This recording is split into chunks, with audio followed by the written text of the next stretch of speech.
into it. If you have questions, definitely pipe in, but I will go fast so we don't spend forever in here. But number one, and take some good notes, because I don't want you to forget as far as some of this stuff. But at the end of the meeting, you need to make sure, and I'm just saying at the end of the meeting, just put a time frame on this, but you need to make sure we're sending those My Agent emails every time. Even if they say no, that's whatever, that's fine, but send them every single time. So at the end of the meeting, contact everyone that you haven't contacted, that hasn't bought a house, check back in with them. I mean, as far back as you can possibly go, you know, just constant barrage. Zillow's rules, I don't know if they told you this and that, but back in the day, when I was initially starting, it was phone call, email, text every day for 5 days.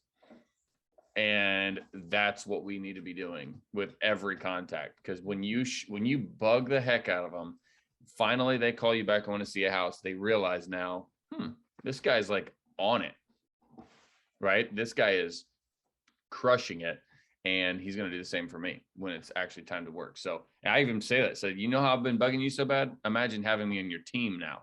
You know, like, this is how I'm going to treat the other people. We're not letting anything slip through the cracks. So anyway, get in contact with everybody as best you can. Let them know, hey, I'm going to resend, or I'm going to send you the link to make sure that we stay connected on Zillow. Just click yes when it asks you if Brad Berkeley is your agent. That's me. Obviously, we've been working together a little bit here, or at least trying to connect. And then it'll quit. You know, I actually always put the idea in their head that it's going to continue to bug you until you say yes. If you want the system to stop emailing you about, hey, is Brad Berkeley your agent? Hey, is Brad Berkeley your agent? Hey, is Brad Berkeley your agent? Just click the yes button and it's over. It's that easy, right? So I kind of play some games like that. Number two, Robin and everybody, Robin mainly, I'm going to point out some good stuff sometimes. I'm going to point out some good stuff sometimes, and it's going to be this one for Robin, which is really good at notes. Hey, hold on just a second.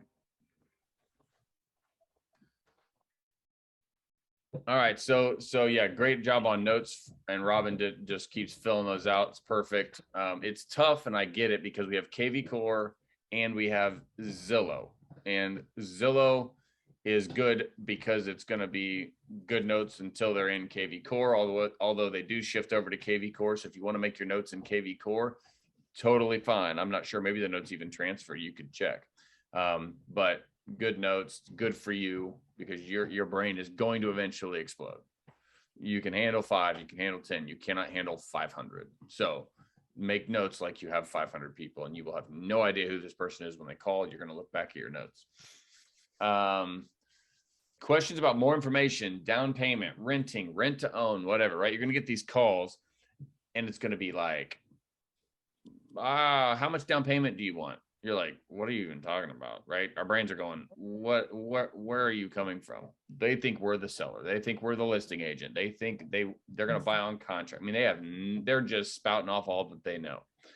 So you're going to find a number of people groups that maybe aren't legal residents of the United States, can't get a loan, and they're all buying on contract and renting to own and doing all this funny stuff. So when you start getting that kind of information, definitely that's the detour, right? In all of our phone calls, I spoke with everybody about, you've got to know the map, right? So it's like memorized awesome opener, schedule the appointment, tell them what's about to happen, hang up.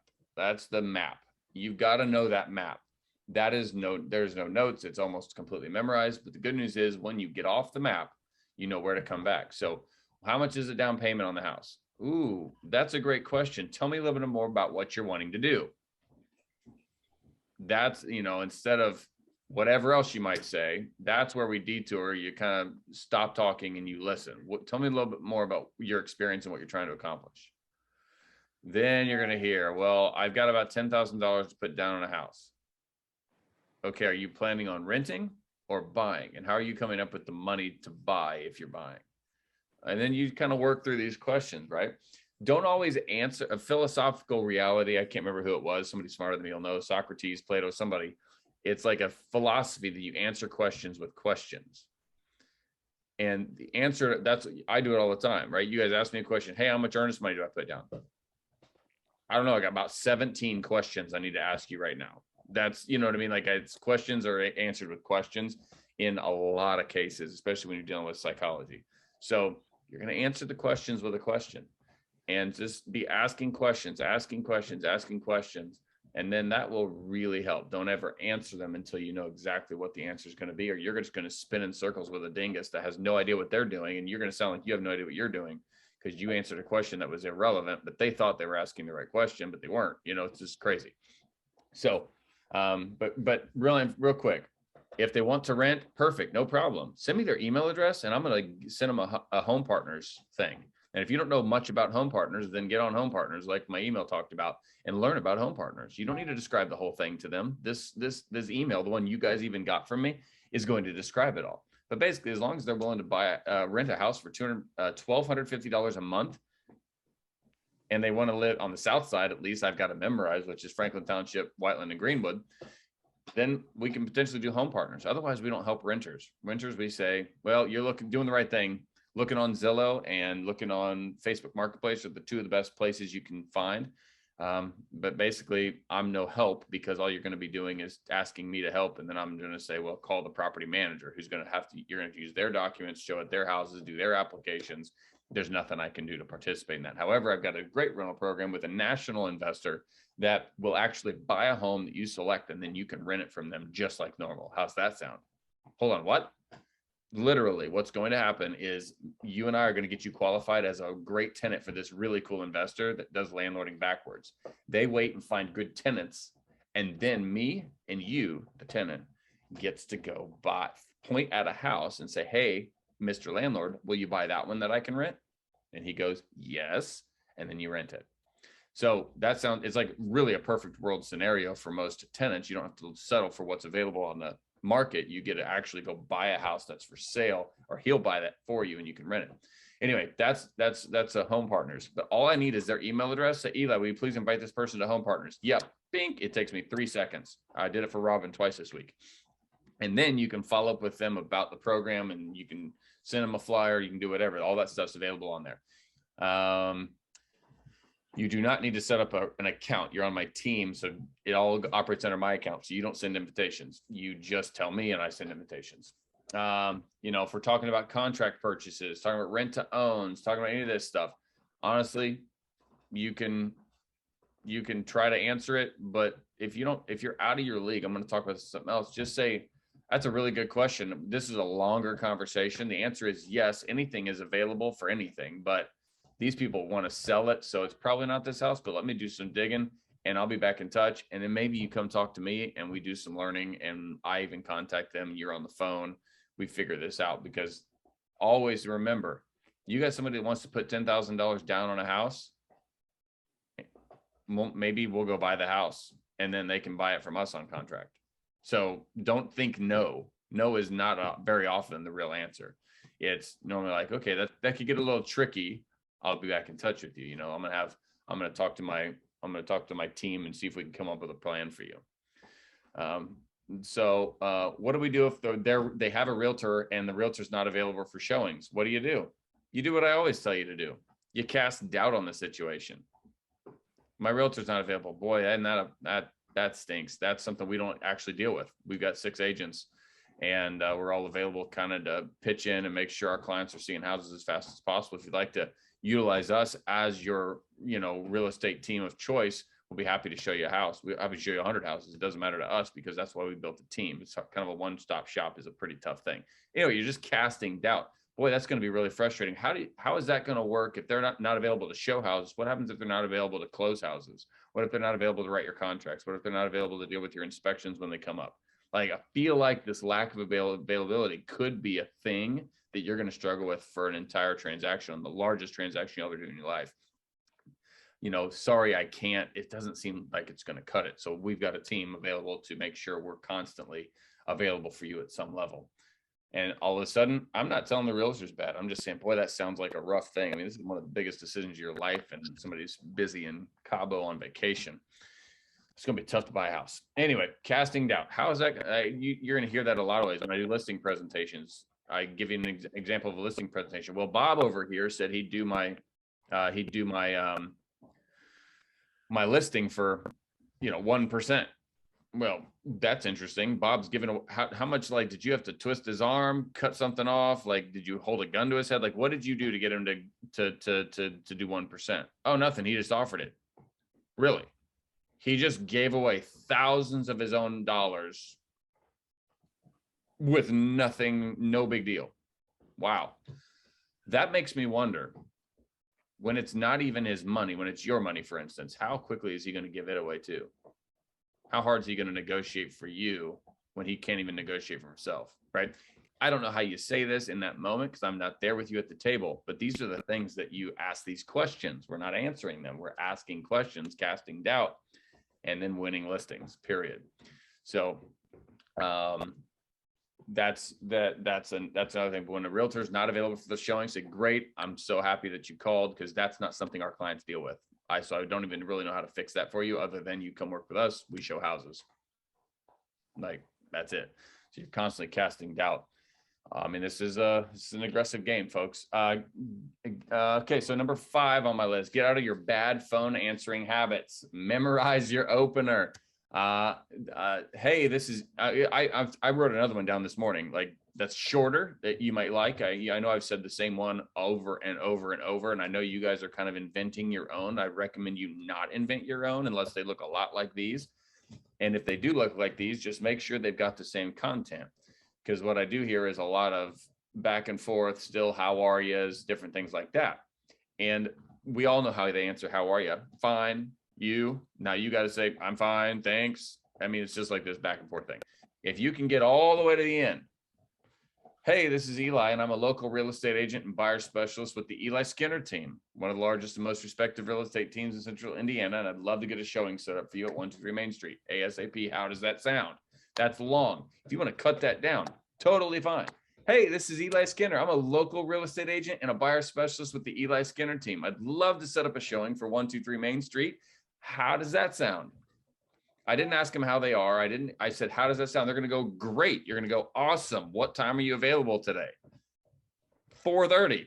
Perfect. Let me jump off the call. I'm going to get that scheduled. I'm going to give you a call right back confirming that it's scheduled. And I'll even let you know if it's been confirmed or not, or if we still have to hang on for a second. Sound good? Yep. Awesome. I'll be right back in touch. Click. 30 seconds.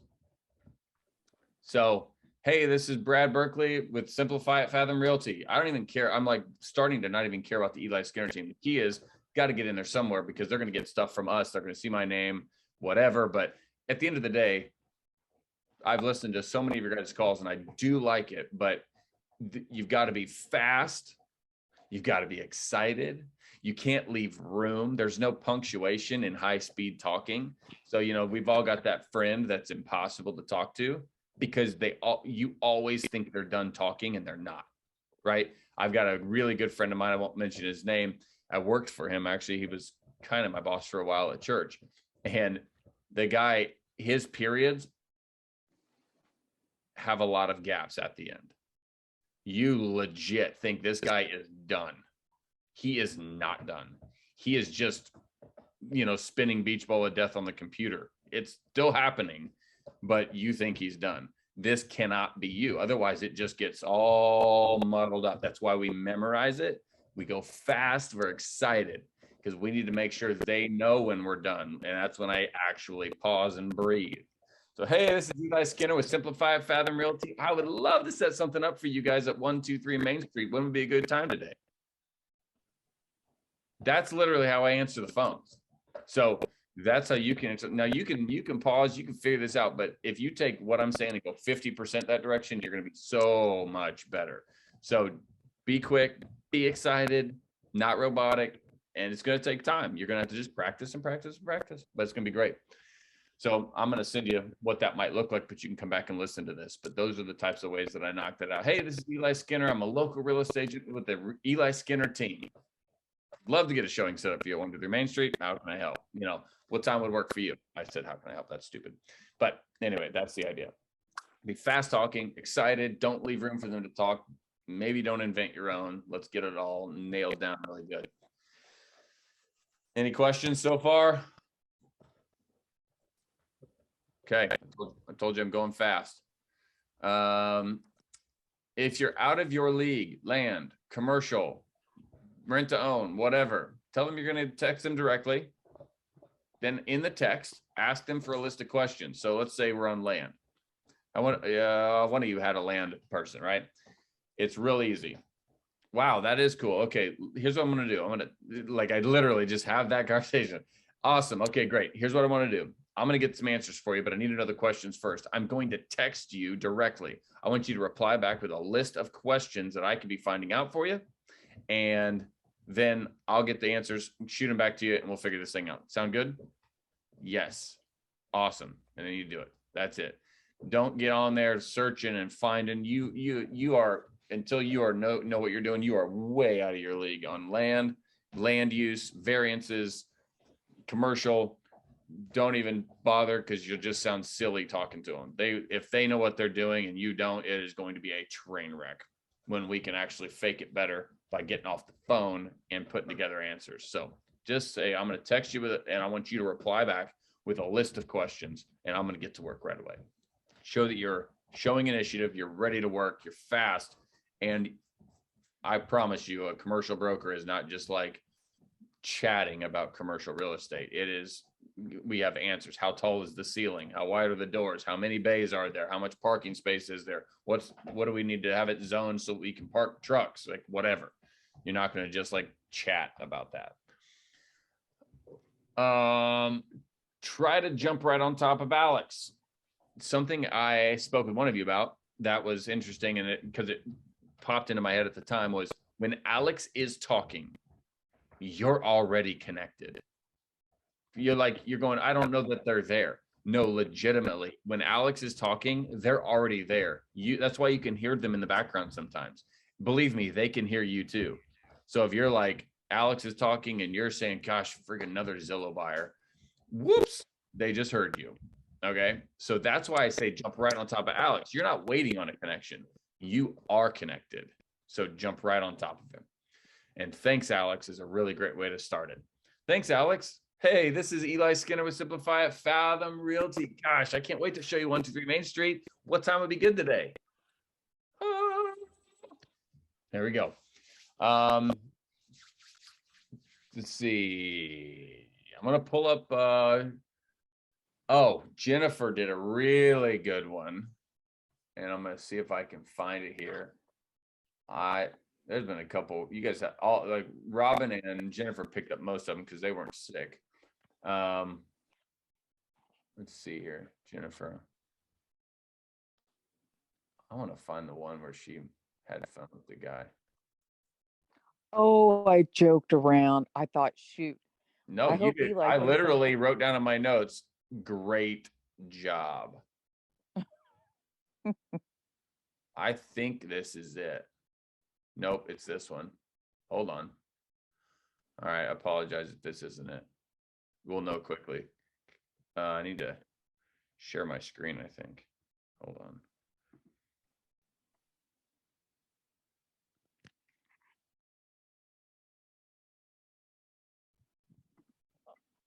Here it comes. You should be able to see my mouse over here, Mark Wood. Everybody see that? I can't see your faces. Oh, I see Brad nodding. Okay, here we go. Let's see if this is it. Hi there, Alex here. I'm connecting you to a local agent now. Hey, this is Jennifer Smith. How are you? Good. How are you doing? Good. That's not it. Hold on. There's so many of them. It was that address, Mark Wood, for sure. There was a lot of calls on Mark Wood. Yeah, there was. Let's see. I showed it to 3 people. Let's see if nope, that's not it.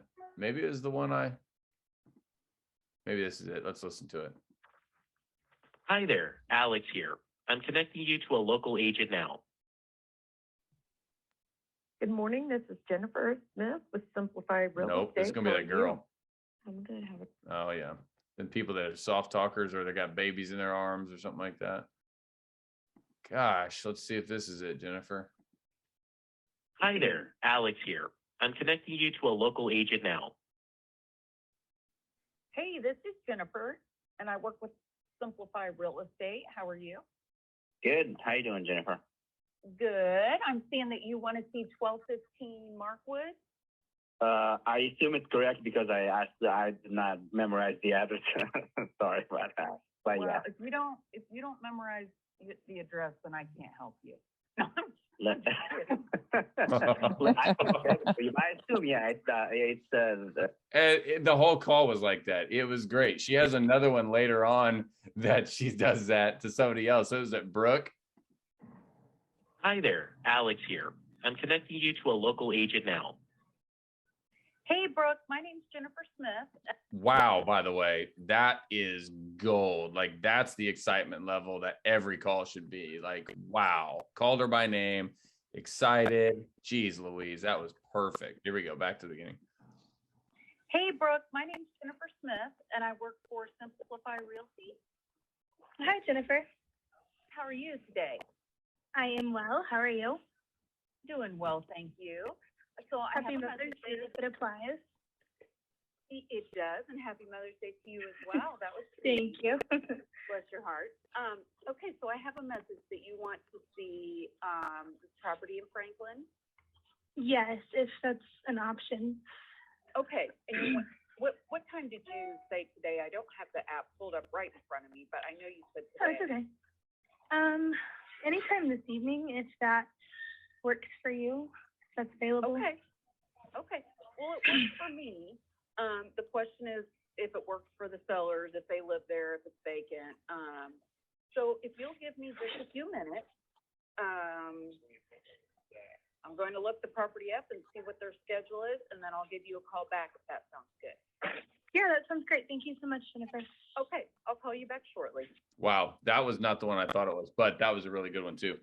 Like the ending of that, and I actually have great job, Jennifer, basically says, I'm going to pull the showing schedule up, get right back with you once I have something scheduled. Like, or I'm going to check it. I'm going to check out what's available for showings and blah, blah, blah. Like, man, that's gold. Like beg, borrow, and steal stuff like that. That's why we listen. That's why I listen. Because I want to point out some of these really good things for, you guys as well. Can you see my face now? Am I back on?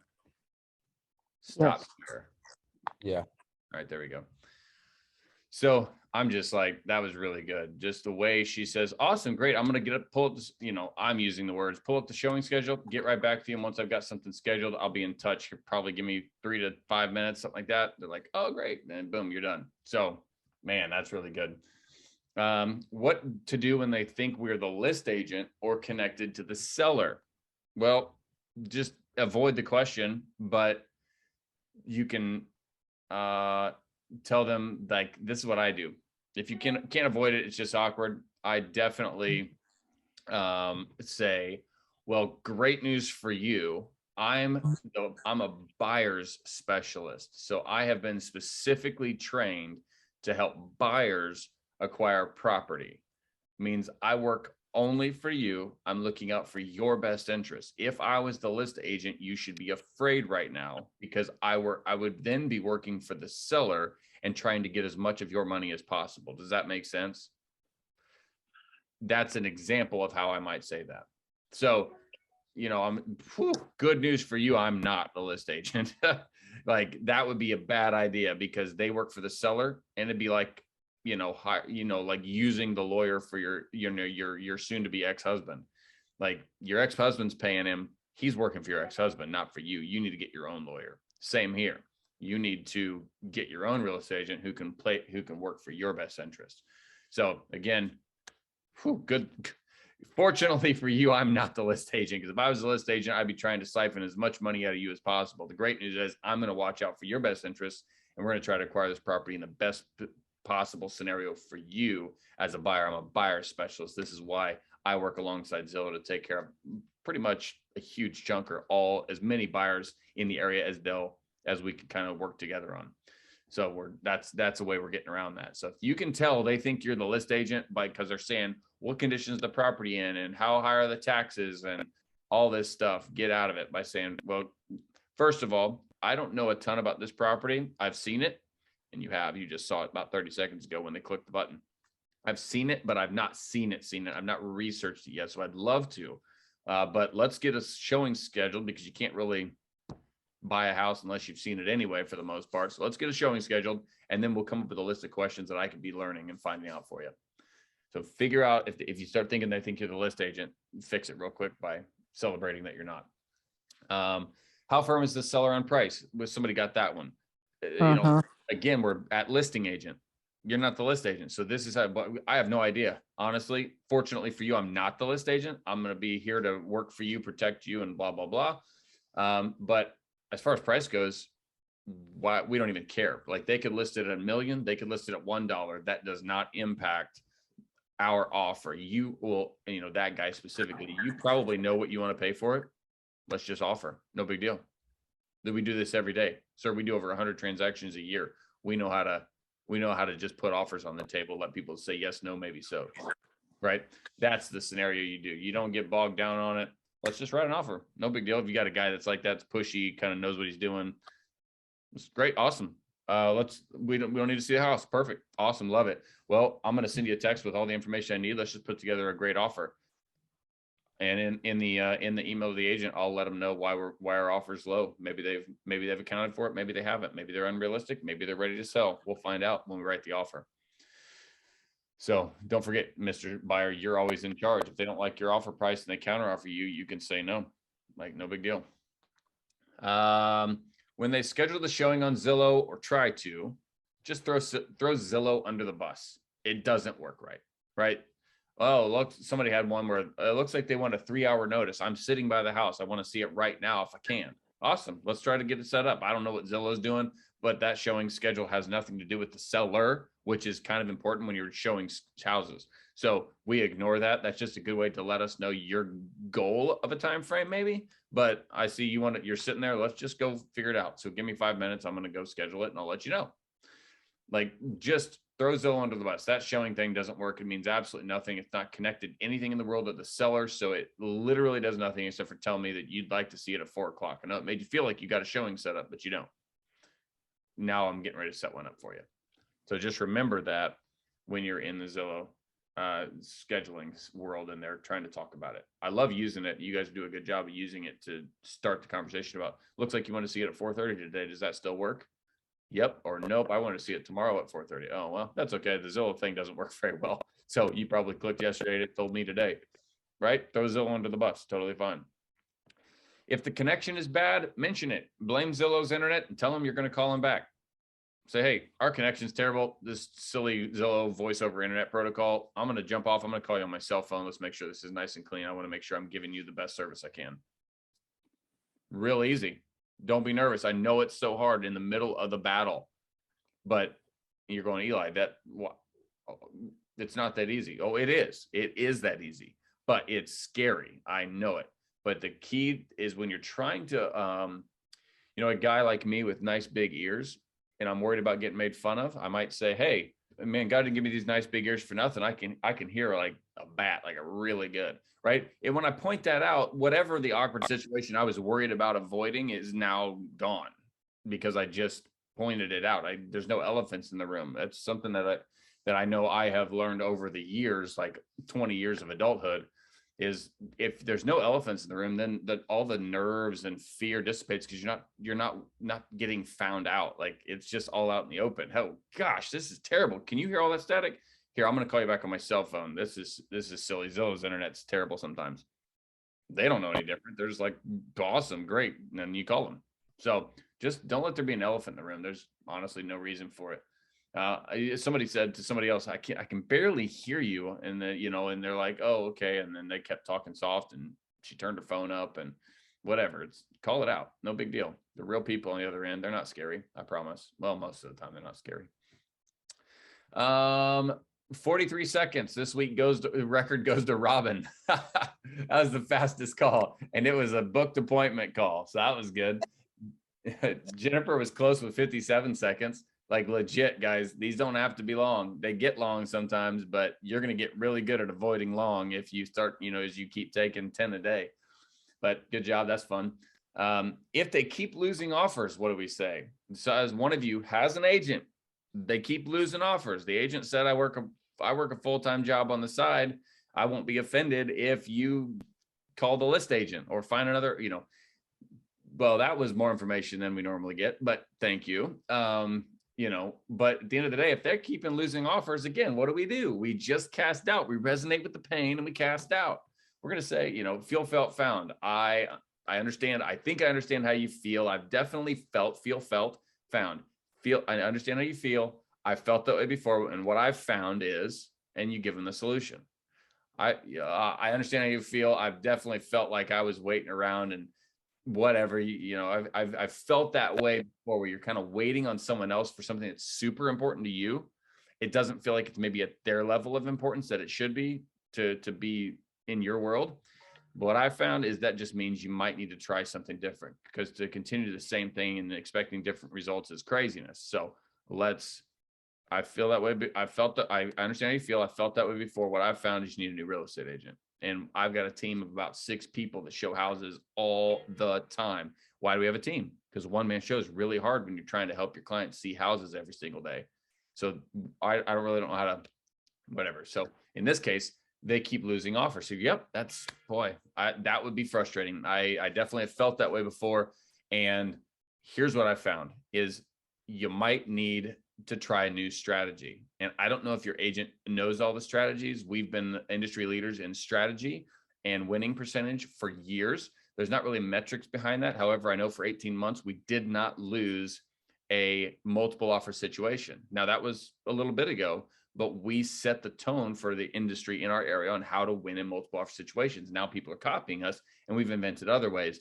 But that's why not all real estate agents and teams and brokers are the same. We're not just puppets. There's actually strategy, and there's knowledge, and there's creativity that goes into all of this. So just like musicians aren't all the same, and lawyers aren't all the same, neither are all real estate brokers. So I would encourage you to sit down with me. Let's have a chat. Let's see what you've been doing and what we might be able to do differently when you work with us.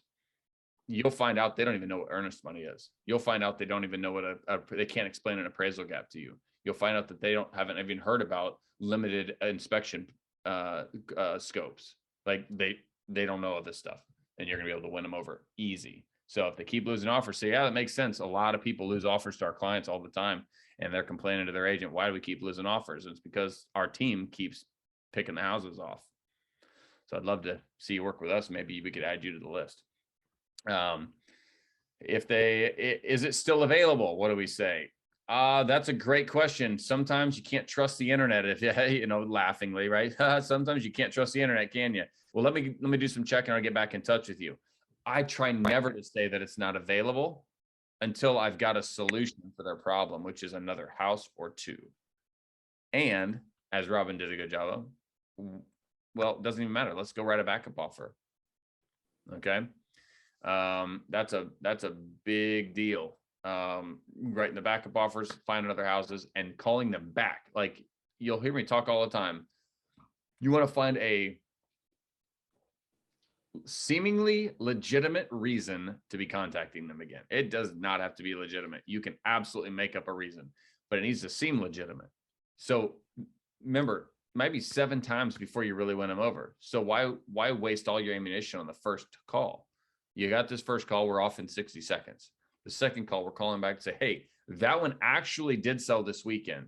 So here's what I want to do. 1, I've got 2 other houses for you. I think these may not fit perfectly, but from the very limited knowledge I have of what you're looking for, these are kind of in the same range, location and price and stuff. But whether or not those work or not, let's get together and figure out when we could, let's get together and figure out a game plan for you so we don't have this happen again. Because one of the reasons people struggle with finding a house is because they're not working with the team that has all the listings. That's us. So you can maybe get some heads up on some houses if you work with us. Let's go have coffee, whatever. Just don't tell them, oh, sorry, that's pending. And then we end up hanging up and you'll never hear from them again because you didn't provide any value. We've got to provide value, which is more opportunities, consultation. We've got tons of listings. You might get first dibs, those sorts of things.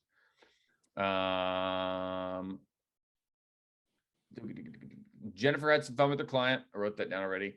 That was perfect. It can be tough to decipher who is business and who wants to have some fun, but pay attention and you will learn the signs. One note, if they have a heavy accent, do not use extra words. That's when you get very simple and very plain. I work with a ton of the Punjabi speaking people, Spanish speaking people. Here's what I have found. They understand you better than they talk. So don't treat them like they don't understand you. You know, you don't necessarily have to talk like really slow or anything to help them. We want them to talk slower sometimes because they're speaking broken English really fast. That's hard to understand. But when we're talking, they actually do understand us pretty well. But just don't slip in extra words. The niceties don't make sense. How are you? How are you doing today? How's it been? Tell me, you know, whatever. Those don't work. Don't slip in the other niceties that are just filler anyway. They're not going to answer appropriately. They don't know how to verbally handshake like that maybe. But honest to goodness, just don't use extra words. You'll get there and go all business with them and then you'll have fun when you meet them in person. But the phone calls are tough. But you can get it. I love hearing you all try new things, so keep it up. It's perfect. I love watching the calls change and get better. And then finally, my last one, number 18, if you'll believe that, what to say if it's pending. Well, we just talked about it. Set showings up for backup. Save your spot in line at Kings Island. Honestly, I try not to tell them it's pending until I've called them back and I have other options and follow-up questions. I want to provide value, not just be a service that says, yep, that one's sold. Sorry, click. But the analogy I use for backup offers is imagine, have you ever been to Kings Island? Yes, no. Okay. Well, imagine going to Kings Island. You got 300 people in line for a ride. And most of the time you have to get out of line to go ride another ride with a shorter line, right? You look across, you're like, dang, that's got a really short line. I'm going to go ride that. Great. You're going to go try to ride that, but they might not let you on. Same here. If we're looking at a house, why not use the ability to save your place in line with a backup offer? Go ride other rides and try to get another house. You know, we're going to save our place in line with the backup offer. Go find another house while we wait on our spot on this first house. If we find another house, great. We ride that ride, get out of line.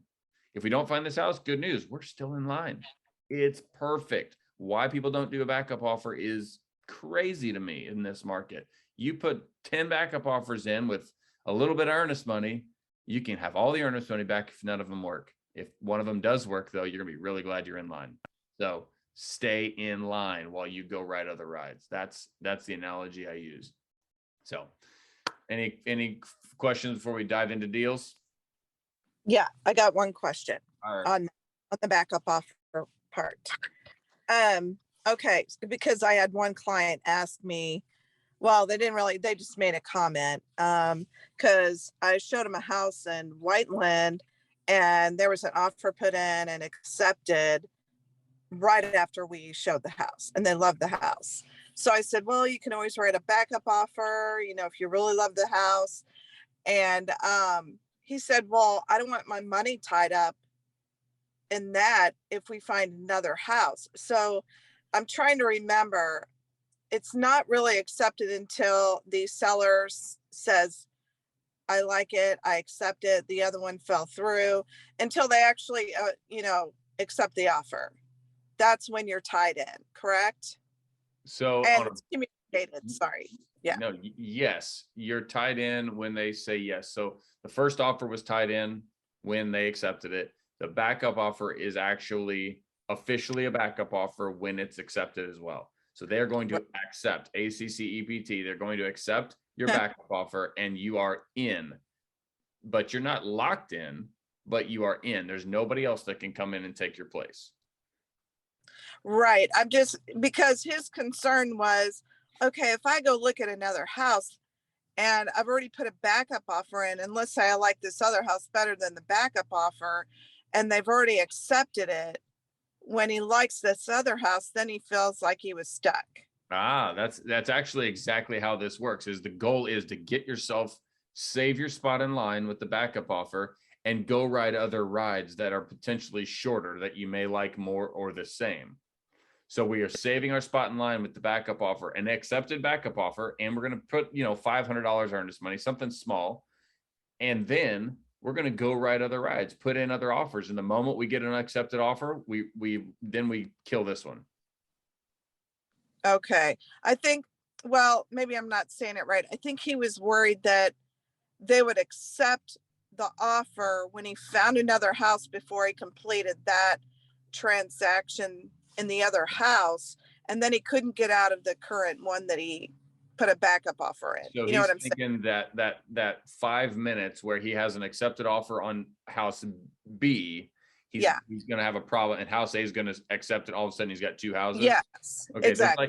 There's like a 5 minute time when that's going to happen, right? That would be go buy a lottery ticket, right? The scenario in which that 5 minutes that these people say yes and your backup offer gets put in play for real is so slim. But there's language we can use to avoid that anyway.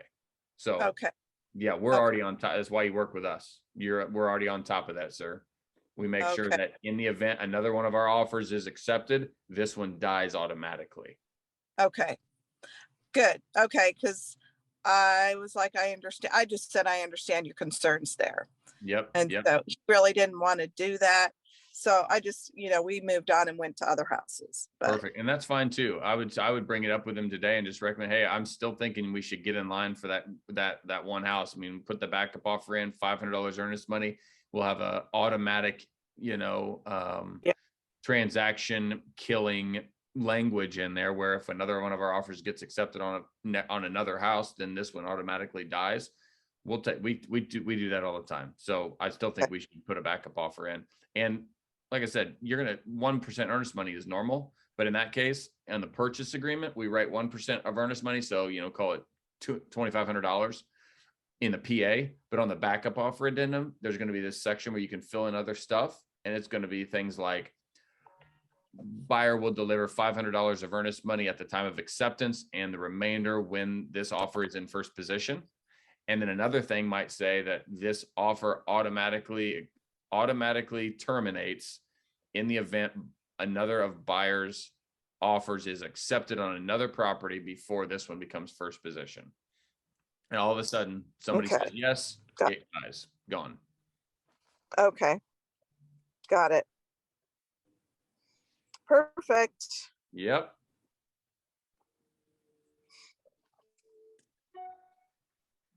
All right. I'm going to stop the recording. We're going to talk about deals. Stop recording.